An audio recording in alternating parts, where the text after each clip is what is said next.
Have you ever thought about what would happen if Beane or a general manager with a similar management philosophy ran an NHL franchise? Maybe not, considering the NHL has a tight salary cap that keeps teams from spending significantly more than others, and a salary floor that aims to keep teams at least minimally competitive. Then there's the whole long-term injured reserve conversation, but I'm frankly not qualified to explain that one. However, because I enjoy playing NHL franchise modes with a different challenge or set of self-imposed rules every time, I have thought about what it would be like if Beane or a similarly minded executive ran an NHL franchise, specifically an NHL expansion franchise. Even more specifically, an NHL expansion franchise called the Oakland Athletics. If we're doing the money ball, or I guess money puck thing, let's fully commit to the bit.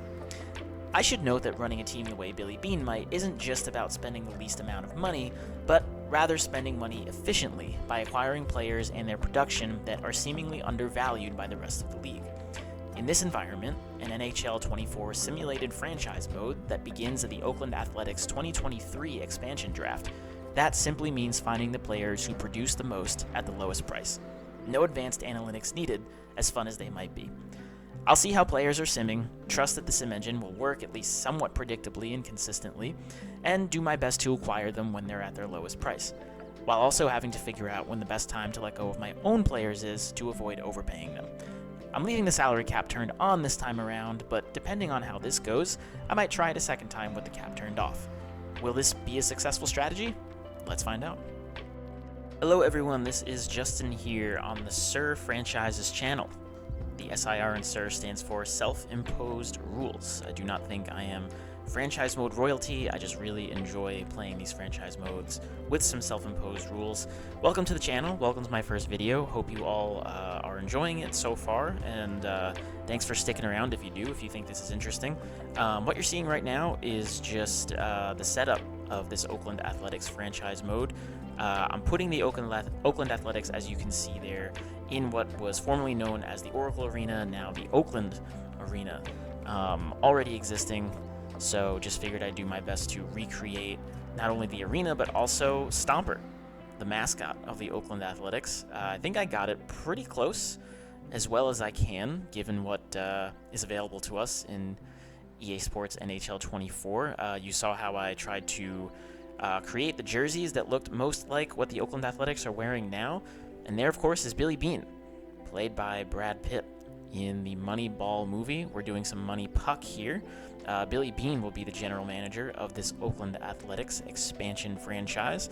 You'll see there some of the stuff in this video is kind of already created, already in there.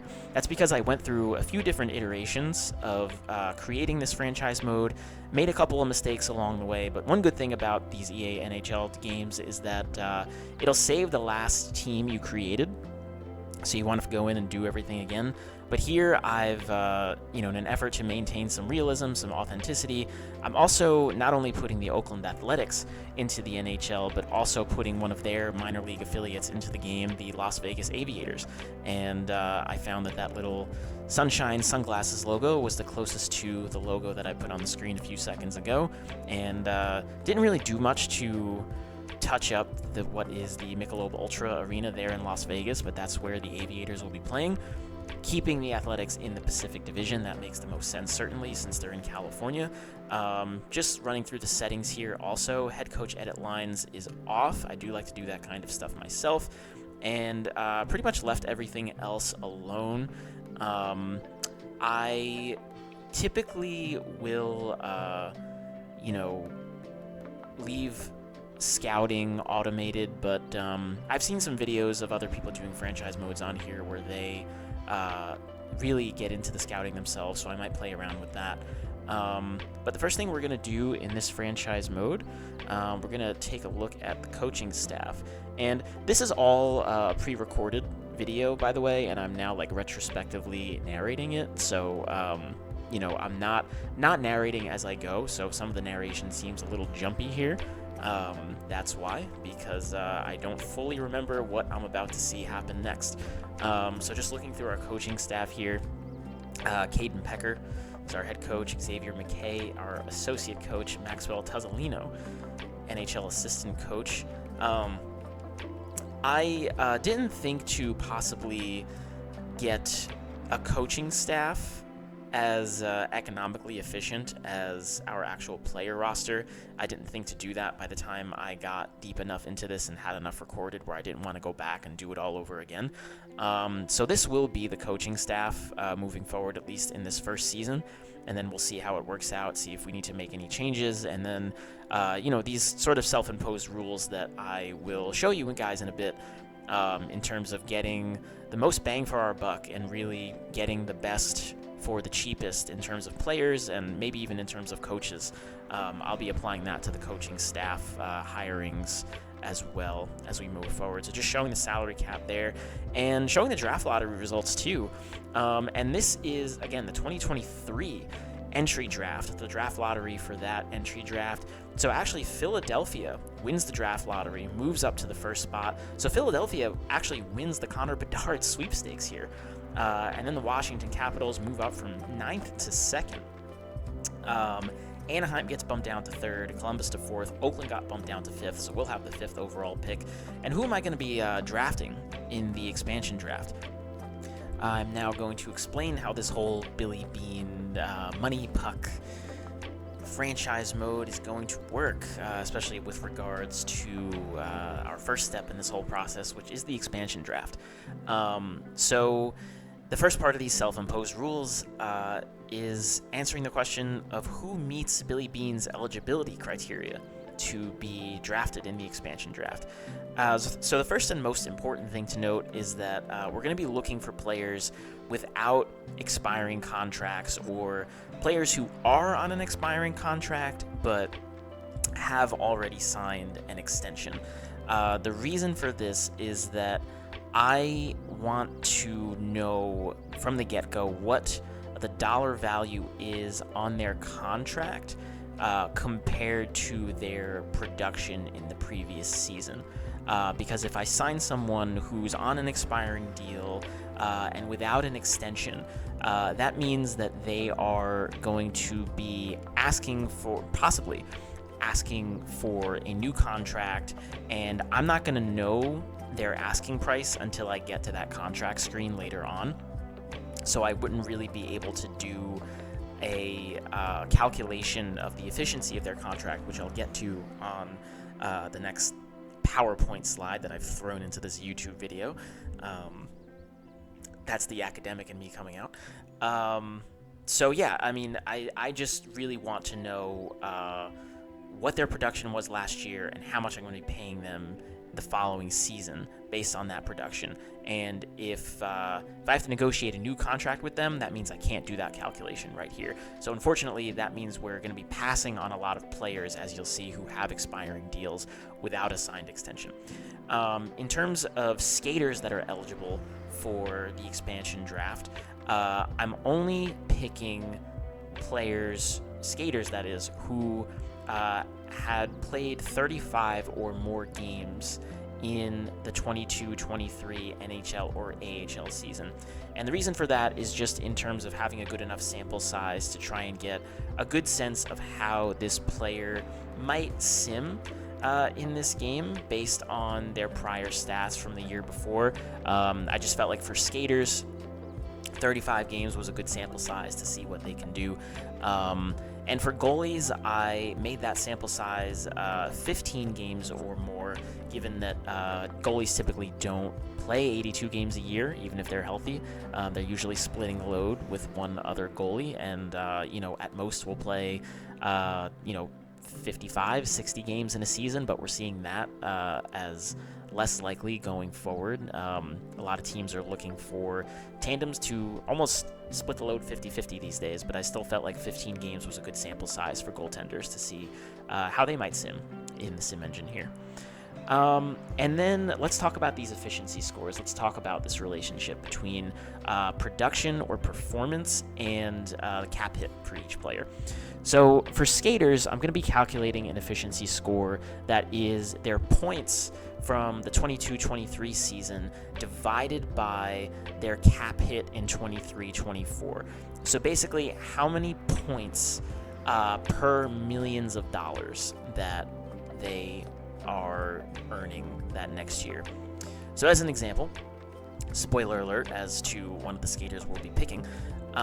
Stefan Nason from Carolina does end up being one of the players that we pick, and showing his skater efficiency score. So you take the 36 points he had in the 22-23 season, divide that by his $0.775 million cap hit, that results in a 46.45 skater efficiency score. And of course, using points as that numerator is not ideal for defensemen. I have thought about maybe doing plus minus for defensemen instead if I do this again in the future, but I was in this instance just sort of focused on how are these players going to sim offensively, and we can figure out the defense later.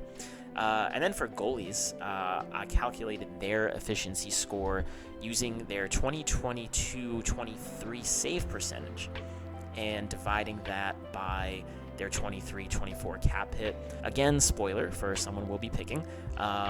Logan Thompson from Vegas took his .915 save percentage, divided that by a $0.775 million cap hit, resulting in a 1.181 goalie efficiency score. You'll notice there's a big sort of gap between skater efficiency scores and goalie efficiency scores.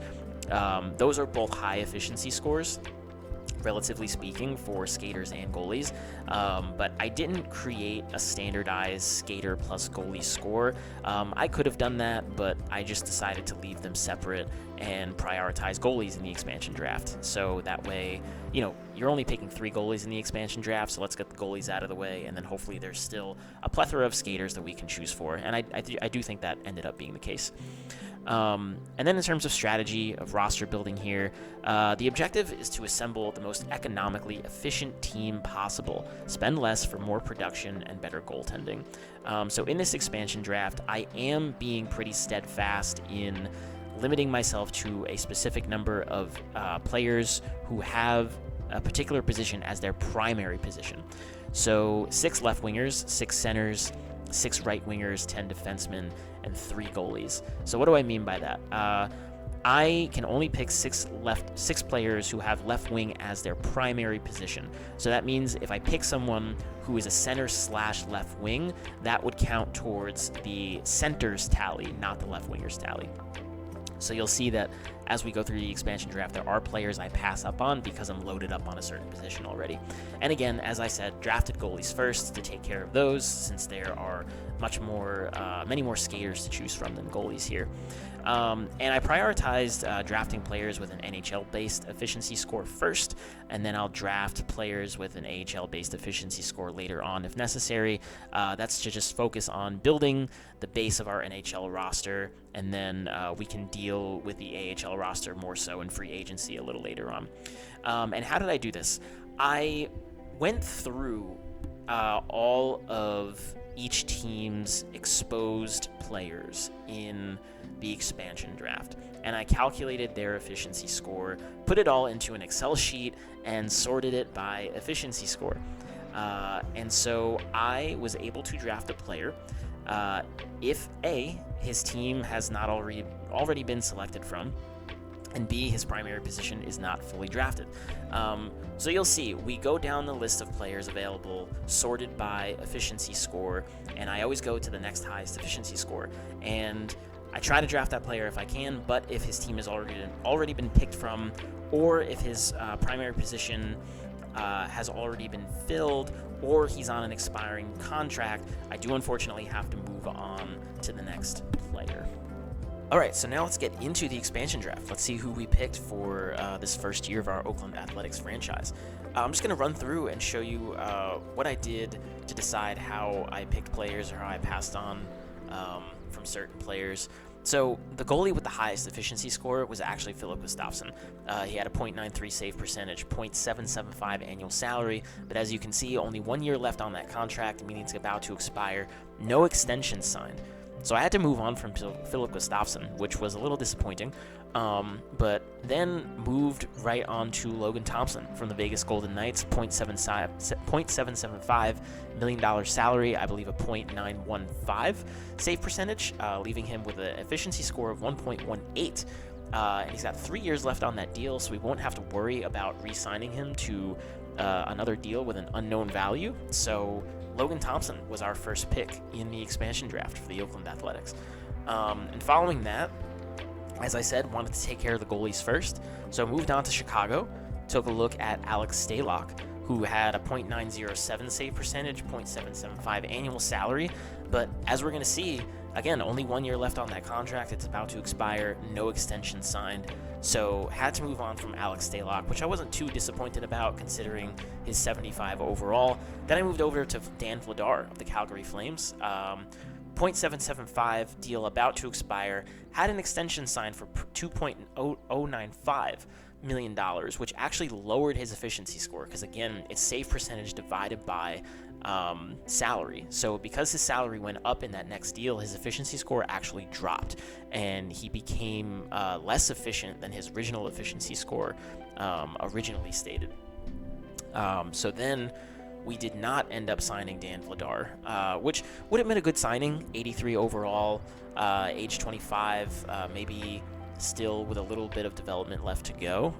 Could have been either a good starter, decent backup, but we had to move on to our next option, and that was Colin D'Elia, who, with a .882 save percentage and a $0.775 million salary, had a 1.138 efficiency score, but we didn't sign him because, again, expiring contract, no extension signed. So we moved on to Felix Sandstrom of the Philadelphia Flyers, .88 save percentage, .775 annual salary, and we picked Sandstrom because he had some time left on that contract. His deal was not about to expire. At this point, it was time to move on to picking our AHL goalie from this expansion draft. Only one goalie left to pick. I'll be honest with you, I don't remember why I picked Picard over Domingue. It might have just been the way they were listed, but I picked Calvin Picard as our goaltender for the AHL to round out our goalie picks in this expansion draft.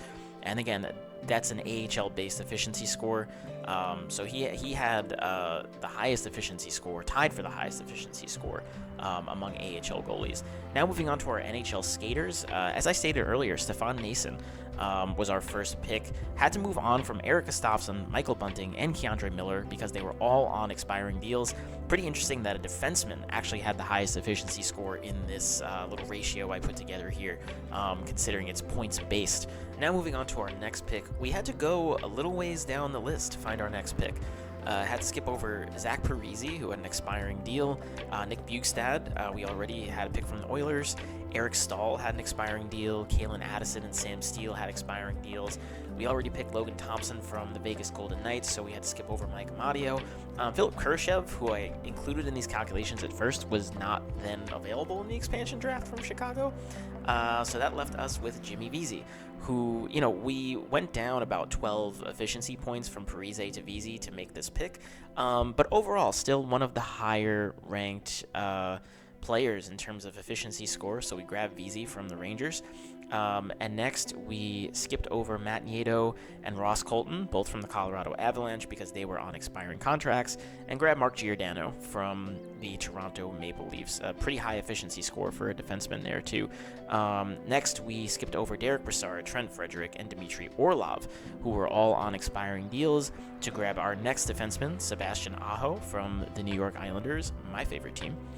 And next, after that, right away down the list was our next pick, who was a forward from the Vancouver Canucks, who posted 23 points in the 22-23 season, had an average annual value on his contract of $0.825 million. That would be the 27-year-old, 77 overall Dakota Joshua was our next pick. Moving on from there, skipped over Alexander Kerfoot. We already had a Leaf. Skipped over Malgin. He was on an expiring deal. Skipped over Klim Kostin. We already had an Edmonton Oiler. And landed on Pierre-Olivier Joseph from the Pittsburgh Penguins. Another defenseman ranking pretty high in this efficiency tally here. 27.09 efficiency score. From there, we skipped over Luke Shen of Toronto. Already had a Leaf. Skipped over Evan Rodriguez and Trevor Lewis, who were both on expiring deals, and landed on Ryan Lomberg from Florida. Then we had to go a little ways down the list yet again, skipping over quite a few players with either expiring deals or players whose teams we already picked from, and landed on Casey Middlestaff from Buffalo, a pick I was pretty happy with.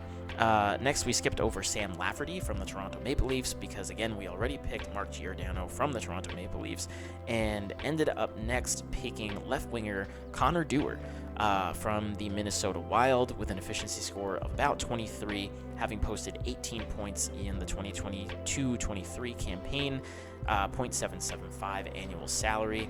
Then moved on to the St. Louis Blues right there next down the list. Another defenseman. We grabbed Karl Rosen from the St. Louis Blues, who also posted 18 points in that 22-23 campaign, .775 annual salary. Karl Rosen is a 29-year-old with an 80 overall, so a decent pickup. This is not, I feel like so far this is not a bad team. Then we had to skip over a number of other players. Either we already had players from their team or players were on expiring deals, and we landed on Cole Smith from the Nashville Predators with a 21.9 efficiency score.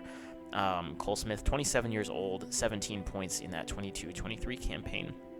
These are all very cheap deals, by the way. I'm picking these guys up on, which is good, considering the objectives of this franchise mode.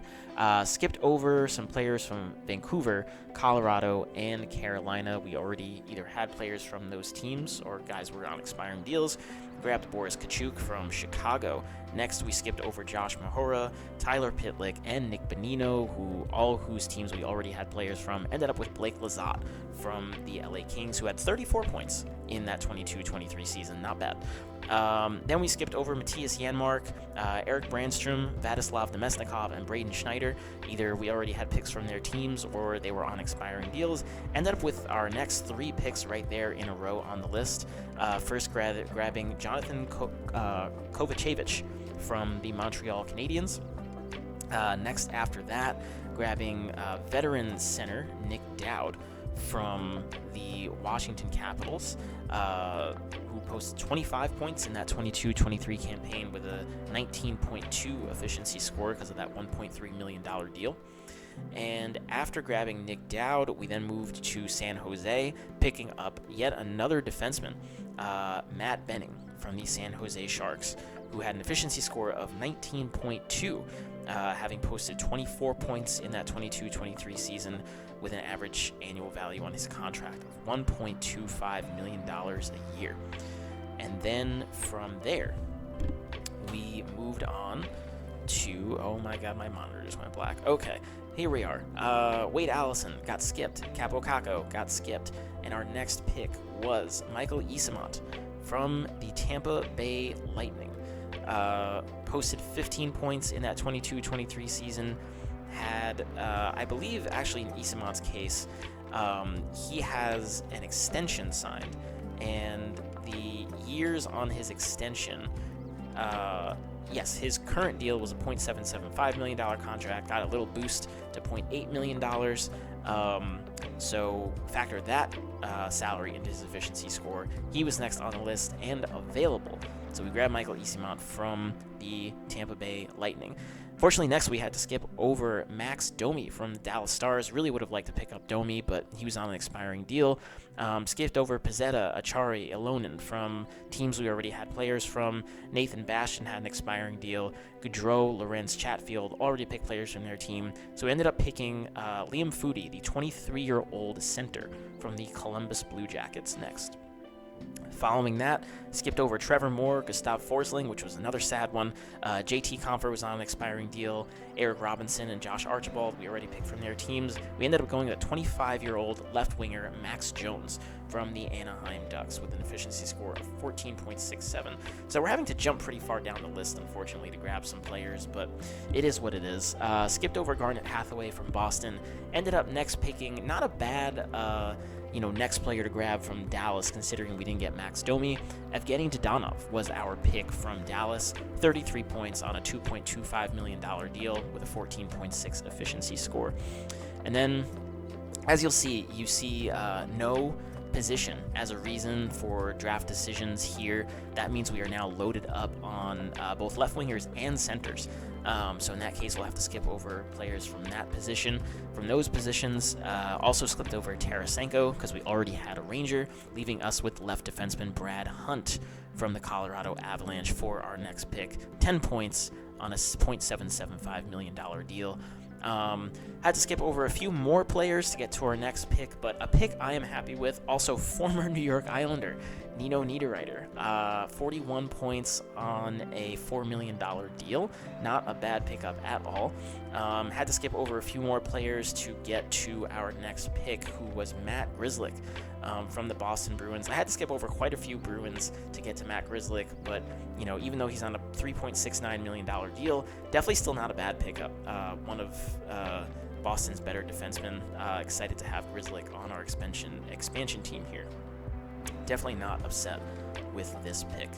Had to skip over Pius Suter, Austin Watson, Brett Kulak, and Teddy Bluger to end up with Grzelcyk. Next, we ended up skipping over Jacob Middleton, Brian Dumoulin, Christian Dvorak, Chad Ruedel, and Marcus Pettersson. We all had players from those teams or had those positions filled. And now we're picking right wingers. And the next right winger available was Matthew Joseph from Ottawa. And if you're keeping score at home, we have both the Joseph brothers from both Ottawa and Pittsburgh. Pierre-Olivier and Matthew, both on our Oakland Athletics team. Our next two picks came consecutively, skipping over Jesse Puljujarvi, I believe is how you pronounce that last name, Josh Anderson, and Nick Leddy, because we had already picked from those teams. So we picked up Nikita Zadorov, who had 21 points in that 22-23 campaign, and then finally Josh Brown from the Arizona Coyotes, who are sadly no longer in existence at the moment. Maybe they'll be back. Who knows? I feel like Josh Brown is one of those players who's followed me throughout my expansion teams, throughout all the NHL modes, and here he is again. And now we had to move into the AHL efficiency scores. We got to the bottom of the NHL list. That's why you see the efficiency scores are super high there. Already loaded up on centers and left wingers, right wingers there in that list first before Graham Clark. We already picked players from those teams, so that is how we end up with Graham Clark, who in the AHL realm of things, definitely not a bad pick. Graham Clark from the New Jersey Devils. Finally, our last pick, I actually had to cheat the criteria a little bit. Austin Czarnik did not meet that at least 35 games played criteria, but what we were left with, we had to pick a right winger from the Detroit Red Wings, and Austin Czarnik was the only one not on an expiring deal, so Austin Czarnik ended up rounding out our expansion draft here, picking him up from the Detroit Red Wings to round out this Oakland Athletics team. And here is our expansion draft. Overall, honestly, not a bad team, considering all these players came from players who were exposed in an expansion draft. Pretty excited with our goalies, especially. Really excited to have Logan Thompson as our starter. Excited to have Stefan Nason, Casey Middlestat, Matt Grzelcyk, even Jimmy Vesey, Matt Benning, Nino Niederreiter, all players that I'm pretty pleased with to grab coming out of an expansion draft. Now, without any further delay, we are going to jump straight into the 2023 NHL entry draft. And as you remember, the Philadelphia Flyers won the draft lottery, and I simmed to our pick but went back really quick just to make sure that Philly did end up picking Connor Bedard, and they did. Grant going to Washington, Leo Carlsson to the Ducks, Zach Benson to the Blue Jackets, leaving us with the number 5 pick. I ended up choosing between Antti Osala and David Reinbacher was our other choice here. I think I liked Reinbacher a little bit better. He's got that medium elite, fully scouted, 4 bars there. Seems a bit more promising than Antti Osala there. So I did end up going with David Reinbacher. David Reinbacher, the first draft pick in the history of this Oakland Athletics franchise. And I did sim Chicago's pick before simming to my next one just to see who they picked. And felt a little better that they picked Dvorsky there instead of Antti Osala. Antti Osala ends up going to the Sharks here, I believe. Yes, he does. So I feel better about picking Reinbacher there, even more so. I'll admit the rest of these picks, though, I was not super thoughtful or careful about. I mainly just kind of looked at who was available in the next best batch of players according to the scout rankings. There we're picking Zykov, maybe our goalie of the future, who knows, a medium elite, very not well scouted there though. So We'll have to see what happens there. And then here we are in round 3. I think I just saw Kevin Bicker here, saw that he was one of the 2 elites there in that list. Grab Kevin Bicker as our 3rd round pick. Then we simmed over to the 4th round. And I wish I could remember like what I was thinking or what I was prioritizing here. I recorded this literally weeks ago. I apologize. In future videos, I think I pre-recorded like 20 games into the season. But in future videos, I'll be narrating as I go along. So hopefully you'll have like my sort of emergent organic thoughts as I move through the season and do future drafts and, you know, things like that. Like you'll have like all my real-time thoughts. This is kind of poor back narrating on my part. I'm just making best guesses as to what I did. I did start checking out player, you know, projected skills and things like that to make the rest of these decisions. I think I liked what I saw of Vorobiev there from Russia. Ended up grabbing him as our 4th round pick. Moving on then to the 5th round. Let's see what we did here.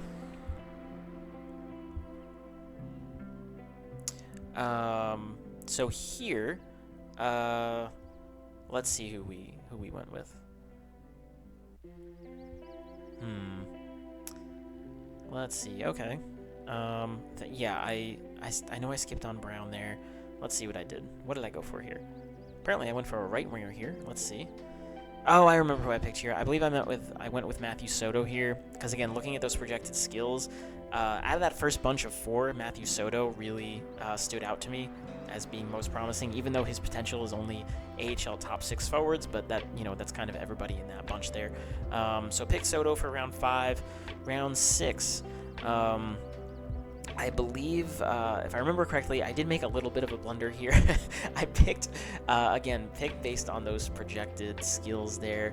I believe I picked Chaz Sharp down there. I looked very quickly at everyone's projected skills and liked what I saw from Chaz Sharp, but like looking back, you're gonna see, look at Chaz Sharp's defense when we get to Chaz Sharp. Chaz Sharp has a D- defense. He's a right defenseman. D- defense, but I saw everything else and I was like, all right, saw his personality, said okay, and we picked Chaz Sharp in round 6. We'll see if he pans out. Maybe those projected skills are a little on the low end. Hopefully they are. And then our final pick in this entry draft, we went with, I remember, I believe we went with Teddy Auger there. Again, just looked at the projected skills, liked what I saw there, a few B's in there. Also, partial to the shorter players, 5'8", 155, as a smaller guy myself, so happy to welcome Teddy Auger aboard.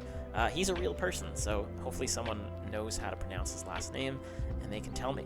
But yeah, there is the first ever entry draft for the Oakland Athletics. We'll see how those players pan out. I've learned from other channels like Johnny Superbman's on here that the first year's entry draft isn't that big of a deal, so maybe we'll get better as we go on. And yeah, I just want to run through what I'll be doing for free agency here too in terms of strategy to sort of, you know, work with this Billy Beane philosophy, right? So I have 50 contracts to fill. We'll have 5 goalies in the franchise, 2 at the NHL level, 3 at the AHL level, that should say, 29 forwards across both teams, 15 at the NHL, 14 at the AHL, 16 defensemen, 8 and 8 across both teams. And when we pick players who we think are going to be playing at the NHL level, those are typically going to be one-way contracts. AHL players will be two-way contracts, although it's not a perfect one-to-one match. That's kind of what we'll be going with just to designate players for now. And again, similar to the expansion draft, we'll be using that efficiency score that I built. I went through and looked at a lot of the free agents that were available. It wasn't exhaustive. I didn't look through everybody, but I calculated efficiency scores based on NHL and then AHL stats, figured out who the most efficient signings were, and tried to sign the most efficient players. So now we're going to see how that turned out for us. Unfortunately, I don't have the actual math to show you guys like I had with the expansion draft, but Kevin Shattenkirk was the most efficient NHL player. He actually rejected us. Jesper Fast, I believe, was one of the more efficient NHL level forwards. He accepted our offer, so Jesper Fast is our first free agent signing here. pretty happy with that. Pretty happy with Fost. Lars Eller was another pretty efficient forward at the NHL level, but he decided to go with the Toronto Maple Leafs. And again, we're not going above asking price here. You see that Jonas Johansson also signed with us. He's gonna, even though he's on a one-way contract, it put him in the AHL for now. So I guess the game likes Felix Sandstrom a little better than Johansson. And Phil Kessel, another big signing for us, had a pretty good efficiency score too. He's still producing at the age of 35, but not asking for too much money. So he had a pretty efficient asking price. This was another big one for us. Jonathan Toews, former Chicago Blackhawks captain, accepted our offer and was truly humbled to be offered such a lucrative contract despite having 3 Stanley Cups to his name. Very excited to have Toews, that veteran leadership on this team.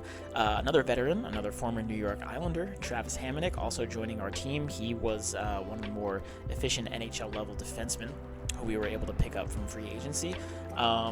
So we'll see what Hamonic is able to bring to the table. And then Michael Hauser was another goalie who had AHL stats, so we were able to calculate a good AHL efficiency score for him. And he was, I believe, the most efficient free agent goalie looking for a two-way deal. So we grabbed him. And then the remaining players I'm going to show you are players that I picked up with intentions of them playing in the AHL on two-way contracts.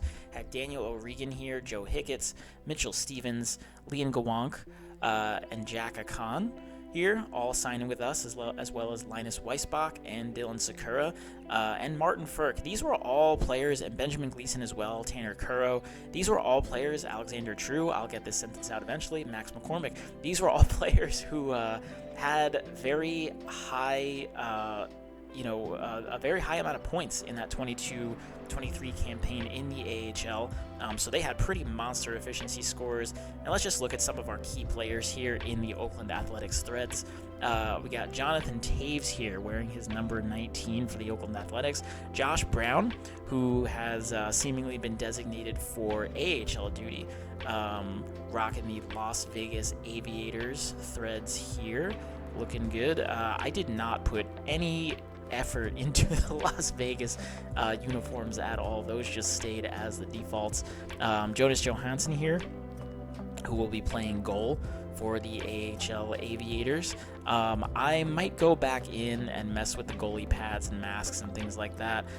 Maybe not for Logan Thompson, though. Really liking how those Vegas Golden Knights pads go with the Oakland Athletics uniform. Might change up that mask, though. Otherwise, Logan Thompson is looking good. Very excited to have him tending the net for our Oakland Athletics here.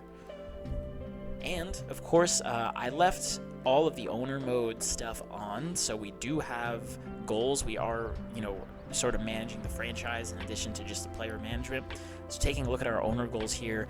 Primary goals. I would like you to be within $1.5 million of the player's salary budget I set of $62.503 million.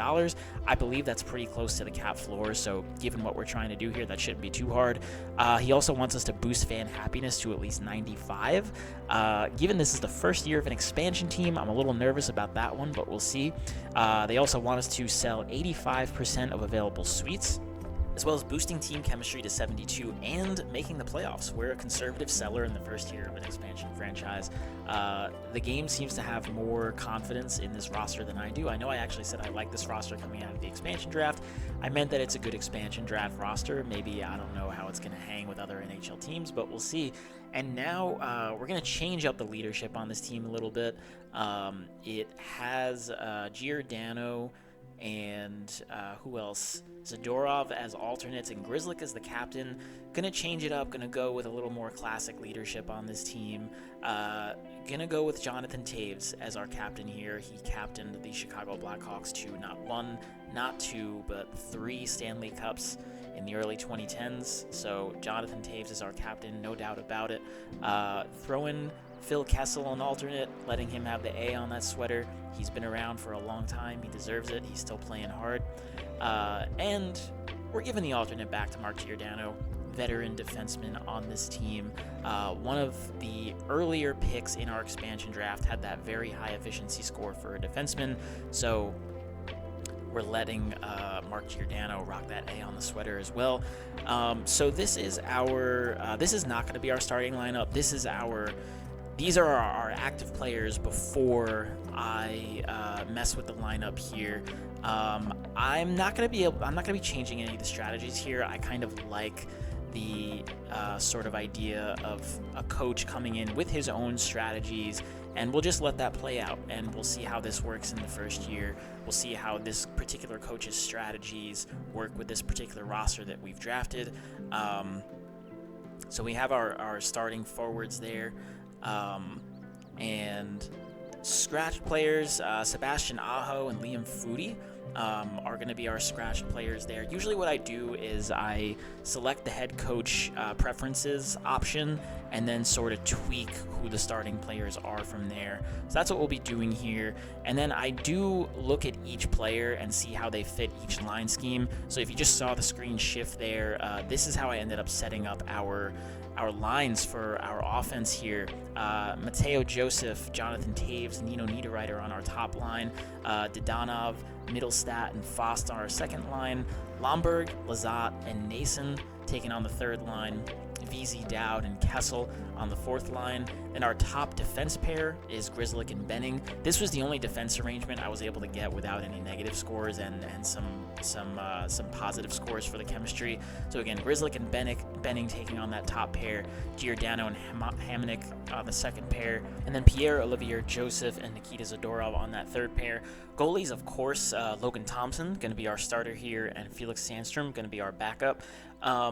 I wrote down what I thought my record for year one for this team would be, all simmed.